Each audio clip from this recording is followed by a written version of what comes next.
ಸ್ನೇಹಿತರೆ, DRDOದಲ್ಲಿ junior research fellow ಅಂತ ಹುದ್ದೆಗಳಿಗೆ ಅಪ್ಲೈನ್ ಮುಖಾಂತರ ಅರ್ಜಿ ಕರೀತಾರೆ. ಇದನ್ನು ಯಾವ ರೀತಿಯಾಗಿ ಅಪ್ಲೈನ್ ಮುಖಾಂತರ ಅರ್ಜಿ ಸಲ್ಲಿಸುವುದು ಮತ್ತು ನಿಮ್ಮ ಸೆಲೆಕ್ಟ್ ಯಾವ ರೀತಿಯಾಗಿ ಮಾಡ್ಕೋತಾರೆ ಎಂಬುದನ್ನು ಸಂಪೂರ್ಣವಾಗಿ ಈ ವಿಡಿಯೋದಲ್ಲಿ ತಿಳಿಸ್ಕೊಡ್ತಾನೆ ಬನ್ನಿ. ಮತ್ತು ಅದಕ್ಕಿಂತ ಮೊದಲು ನೀವೇನಾದರೂ ಇದೇ ಮೊದಲ ಬಾರಿಗೆ ನಮ್ಮ ಯೂಟ್ಯೂಬ್ ಚಾನಲ್ ವಿಸಿಟ್ ಮಾಡ್ತಾ ಇದ್ದರೆ ಅಂಥವ್ರು ಸಬ್ಸ್ಕ್ರೈಬ್ ಮಾಡ್ಕೋರಿ. ಯಾಕಂದರೆ ಡೈಲಿ ಗೌರ್ಮೆಂಟ್ ಜಾಬ್ಸ್ ಬಗ್ಗೆ ಆಯ್ತು, ಸ್ಟೇಟ್ ಗೌರ್ಮೆಂಟ್ ಆಯ್ತು, ಸೆಂಟ್ರಲ್ ಗೌರ್ಮೆಂಟ್ ಆಯ್ತು, ಎಲ್ಲ ರೀತಿಯ ಪ್ರೈವೇಟ್ ಆಯ್ತು, ಎಲ್ಲ ರೀತಿಯ ಜಾಬ್ಸ್ ಬಗ್ಗೆ ಅಪ್ಡೇಟ್ ನೀಡ್ತಾ ಇರ್ತೀವಿ. ಅದಕ್ಕಾಗಿ ವಿಡಿಯೋನ ಎಲ್ಲೂ ಸ್ಕಿಪ್ ಮಾಡಿದೆ ವಿಡಿಯೋನ ಕೊನೆ ತನಕ ನೋಡಿರಿ. ಮತ್ತು ನೀವು ಇದನ್ನು ಅಪ್ಲೈನ್ ಮುಖಾಂತರ ಅರ್ಜಿ ಸಲ್ಲಿಸಬೇಕಾಕತಿ. ಅಪ್ಲೈನ್ ಮುಖಾಂತರ ಇದನ್ನು ಯಾವ ರೀತಿಯಾಗಿ ಅರ್ಜಿ ಸಲ್ಲಿಸುವುದು ಮತ್ತು ಕ್ವಾಲಿಫಿಕೇಷನ್ ಯಾವ ರೀತಿಯಾಗಿ ಇರ್ತೈತಿ ಎಂಬುದನ್ನು ಸಂಪೂರ್ಣವಾಗಿ ಈ ವಿಡಿಯೋದಲ್ಲಿ ತಿಳಿಸ್ಕೊಡ್ತಾನೆ ಬನ್ನಿ. ಇಲ್ಲಿ ನೋಡ್ಬೋದು, ಈ ರೀತಿಯಾಗಿ ನಿಮ್ಮ ಅಪ್ಲೈನ್ ಮುಖಾಂತರ ಅರ್ಜಿ ಸಲ್ಲಿಸಬೇಕಾಕತ್ತರ ಫಾರ್ಮ್ಗಳು ಬೇಕಾಗ್ತವೆ. ಇದಕ್ಕೆ 1, 2 ಈ ರೀತಿಯಾಗಿ ನಿಮಗೆ 2 ಫಾರ್ಮ್ಗಳು ಇರ್ತವೆ. ಈ 2 ಫಾರ್ಮ್ಗಳನ್ನ ನಮ್ಮ ಟೆಲಿಗ್ರಾಮ್ ಗ್ರೂಪ್ನಲ್ಲಿ ಹಾಕಿರ್ತೀನೋ ಅಲ್ಲಿ ಹೋಗಿ ನೀವು ಡೌನ್ಲೋಡ್ ಮಾಡ್ಕೋರಿ. ಮತ್ತು ನಮ್ಮ ಟೆಲಿಗ್ರಾಮ್ ಗ್ರೂಪ್ ಯಾರು ಜಾಯ್ನ್ ಆಗಿಲ್ಲ ಅವ್ರು ಜಾಯ್ನ್ ಆಗಿರಿ. ಅದರ ಲಿಂಕ್ ನಮ್ಮ ಯೂಟ್ಯೂಬ್ ಚಾನಲ್ ಡಿಸ್ಕ್ರಿಪ್ಷನಲ್ಲಿ ಕೊಟ್ಟಿರ್ತೀನೋ ಅಲ್ಲಿ ಹೋಗಿ ನೀವು ಜಾಯ್ನ್ ಆಗ್ಬೋದು. ಈ PDF ಅಲ್ಲಿ ಅಪ್ಲೋಡ್ ಮಾಡಿರ್ತೀನೋ ಈ ಫಾರ್ಮ್ಗಳನ್ನ ಫಿಲ್ಲಪ್ ಮಾಡಬೇಕಾಕೈತಿ. ನೀವು ಇಲ್ಲಿ ಫೋಟೋ ಹಚ್ಚಿರಿ ಮತ್ತು ಸಬ್ಜೆಕ್ಟ ಮತ್ತು ನೇಮ, ಜೆಂಡರ ಈ ರೀತಿಯಾಗಿ ಎಲ್ಲ ರೀತಿಗಳನ್ನ ಫಿಲ್ಲಪ್ ಮಾಡ್ಕೋರಿ. ಮದರ್ ನೇಮ, ಫಾದರ್ ನೇಮ, ಮತ್ತು ನಿಮಗೆ ಮ್ಯಾರಿಡ್ ಆಗೈತೆ, ಕ್ವಾಲಿಫಿಕೇಷನ ಈ ರೀತಿಯಾಗಿ, ಮತ್ತು ನಿಮಗೆ 10th ಮಾರ್ಕ್ಸ್ ಕಾರ್ಡ, ಪರ್ಸಂಟೇಜ್ ಈ ರೀತಿಯಾಗಿ ನೀವು ಎಲ್ಲಗಳನ್ನ ಫಿಲ್ಲಪ್ ಮಾಡ್ಕೋಬೇಕಾಕತಿ. ಈ ಫಾರ್ಮ್ಗಳನ್ನ ನಮ್ಮ ಟೆಲಿಗ್ರಾಮ್ ಗ್ರೂಪ್ನಲ್ಲಿ ಹಾಕಿರ್ತೀನೋ ಅಲ್ಲಿ ಹೋಗಿ ನೀವು ಡೌನ್ಲೋಡ್ ಮಾಡ್ಕೋಬೋದು. ಮತ್ತು ನಿಮ್ಮ ಮೊಬೈಲ್ ನಂಬರ್, ಇಮೇಲ್ ID, ನಿಮ್ಮ ಪರ್ಮನೆಂಟ್ ಅಡ್ರೆಸ್ ಆಗಬೇಕಾಕತಿ. ಅದನ್ನು ಕರೆಕ್ಟ್ ಹಾಕಿರಿ. ಮತ್ತು ಇದಕ್ಕೆ ಅರ್ಜಿ ಸಲ್ಸಕ್ಕೆ ಯಾವ ರೀತಿಯಾಗಿ ಕ್ವಾಲಿಫಿಕೇಷನ್ ಇರ್ತೈತಿ ಮತ್ತು ಆಯ್ಕೆ ವಿಧಾನ ಯಾವ ರೀತಿಯಾಗಿ ಇರ್ತೈತಿ ಎಂಬುದನ್ನು ತಿಳಿಸ್ಕೊಡ್ತಾನೆ ಬನ್ನಿ. ಇಲ್ಲಿ ನೋಡ್ಬೋದು, ಹುದ್ದೆ ಹೆಸರು ನೋಡೋದಾದರೆ ಜೂನಿಯರ್ ರಿಸರ್ಚ್ ಫೆಲೋ ಅಂತ ಹುದ್ದೆ ಅಂಕರ್ ಇರ್ತಾರೆ. ಟೋಟಲ್ ಆಗಿ 25 ಹುದ್ದೆ ಅಂಕರ್ ಇರ್ತಾರೆ. ಈ 25 ಹುದ್ದೆಗಳಿಗೆ ಉದ್ಯೋಗ ಸ್ಥಳ ನೋಡೋದಾದರೆ ನಿಮಗೆ ಉದ್ಯೋಗ ಸ್ಥಳ ಬೆಂಗಳೂರಿನಲ್ಲಿ ನಿಮಗೆ ಉದ್ಯೋಗ ಸ್ಥಳ ಇರ್ತೈತಿ. ಮತ್ತು ಟೋಟಲ್ ಆಗಿ 25 ಹುದ್ದೆ ಅಂಕರ್ ಇರ್ತಾರೆ. ಮತ್ತು ಇದಕ್ಕೆ ಆಯ್ಕೆಯಾದ ಅಭ್ಯರ್ಥಿಗಳಿಗೆ ಸ್ಯಾಲ್ರಿ ನೋಡೋದಾದರೆ ನೀವು ಮಂತ್ಲಿ ಎಷ್ಟು ಸ್ಯಾಲ್ರಿ ಸಿಗ್ಬೋದು ಅಂತ ನೋಡೋದಾದರೆ ನಿಮಗೆ ಮಂತ್ಲಿ 37,000 ರೂಪಾಯಿ ನಿಮಗೆ ಸ್ಯಾಲ್ರಿ ಇರ್ತೈತಿ.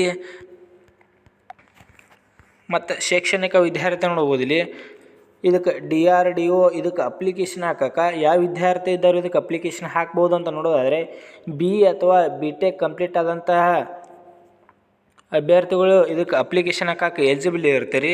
ಮತ್ತು ಇದಕ್ಕೆ ವಯೋಮಿತಿ ನೋಡೋದಾದರೆ ಯಾವ ರೀತಿಯಾಗಿ ವಯೋಮಿತಿಯನ್ನು ಕೊಟ್ಟಿರ್ತಾರೆ ಅಂತ ನೋಡ್ಬೋದು. ಇಲ್ಲಿ ಇದಕ್ಕೆ ಅಪ್ಲಿಕೇಶನ್ ಹಾಕಕ್ಕೆ ಕನಿಷ್ಠ 21 ವರ್ಷ ವಯಸ್ಸಿರಬೇಕಾಕತಿ. ಮತ್ತು ಗರಿಷ್ಠ ನೋಡೋದಾದರೆ ಗರಿಷ್ಠ 28 ವರ್ಷ ವಯಸ್ಸನ್ನು ಕೊಟ್ಟಿರ್ತಾರೆ. ಇಷ್ಟಿದ್ದವರೆಲ್ಲ ಇದಕ್ಕೆ ಅಪ್ಲಿಕೇಶನ್ ಹಾಕ್ಬೋದು. ಮತ್ತು ಇದರ ಜೊತೆಗೆ ಗೌರ್ಮೆಂಟ್ ಅಧಿಸೂಚನೆ ಪ್ರಕಾರ ಏಜ್ ರಿಲ್ಯಾಕ್ಷನ್ ಕೂಡ ಇರ್ತೈತಿ. ಇದಕ್ಕೆ ಏಜ್ ರಿಲ್ಯಾಕ್ಷನ್ ಪ್ರತಿಯೊಂದು ವಿಡಿಯೋದಲ್ಲಿ ಕೊಟ್ಟಿರ್ತೀನೋ. ಮತ್ತು SC ST 5 ವರ್ಷ ಮತ್ತು OBCದವರಿಗೆ 3 ವರ್ಷ ಏಜ್ ರಿಲ್ಯಾಕ್ಷನ್ ಇರ್ತೈತಿ. ಮತ್ತು ನಿಮ್ಮ ಸೆಲೆಕ್ಷನ್ ಪ್ರೊಸೆಸ್ ಯಾವ ರೀತಿಯಾಗಿ ಇರ್ತೈತಿ ಅಂತ ನೋಡೋದಾದರೆ ಮೊದಲು ನಿಮಗೆ ಎಕ್ಸಾಮ್ ಕಂಡಕ್ಟ್ ಮಾಡ್ತಾರೋ. ಎಕ್ಸಾಮ್ ಅದು ಕಂಪ್ಯೂಟರ್ ಬೇಸ್ಡ್ ಎಕ್ಸಾಮ್ ಇರ್ತಿರ್ತೈತಿ ನಿಮಗೆ. ಅದಾದಂಥ ಸಂದರ್ಶನದ ಮೂಲಕ ಆಯ್ಕೆ ಮಾಡ್ಕೊಂಡು ಕೊಟ್ಟಿರ್ತಾರೋ. ಎಕ್ಸಾಮ್ನಲ್ಲಿ ಪಾಸಾದಂಥ ಅಭ್ಯರ್ಥಿಗಳಿಗೆ ಅವ್ರಿಗೆ ವಾಕ್ ಇಂಟರ್ವ್ಯೂ ಕರೀತಾರೋ. ವಾಕ್ ಇಂಟರ್ವ್ಯೂನಲ್ಲಿ ಪಾಸಾದರೆ ನಿಮ್ಗೆ ಸೆಲೆಕ್ಟ್ ಮಾಡ್ಕೋತಾರೋ. ಮತ್ತು ನೀವು ಯಾವ ರೀತಿಯಾಗಿ ಅರ್ಜಿ ಸಲ್ಲಿಸ್ಬೇಕಪ್ಪ ಅಂತಂದ್ರೆ ಇದನ್ನು ಇಮೇಲ್ ಮೂಲಕ ಅರ್ಜಿ ಸಲ್ಲಿಸ್ಬೇಕಾಕತಿ.